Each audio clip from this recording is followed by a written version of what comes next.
Okay, so your tenant is breaking their lease and finishing early, and you need to calculate their break lease fee.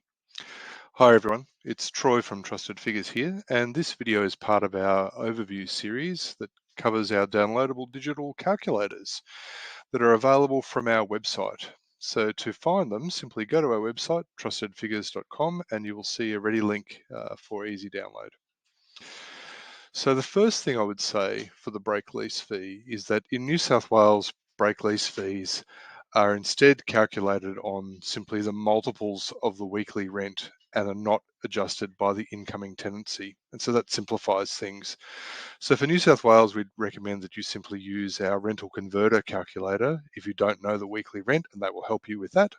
And then follow this link right here through to the New South Wales legislation, and that will determine for you the number of weekly multiples to apply.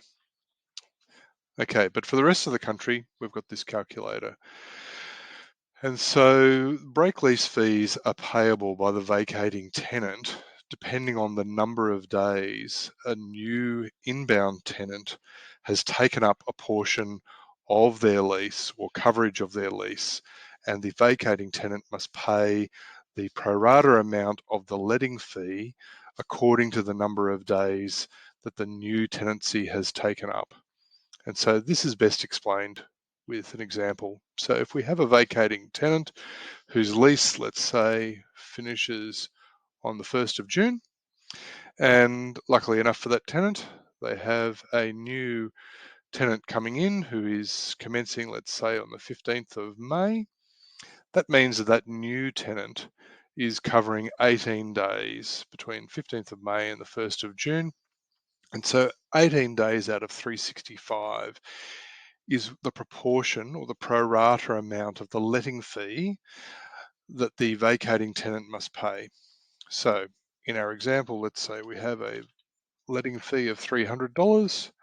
And so what that means is that the vacating tenant must pay $14.79 of that, leaving the landlord or the owner to pay $285.21. Okay, so that's our example of our break lease or pro rata letting fee calculator. Let us know what you like about this calculator in the comments below. And like and subscribe if you'd like to see more content like this. And above all, happy calculating, everyone. We'll see you next time. Bye for now.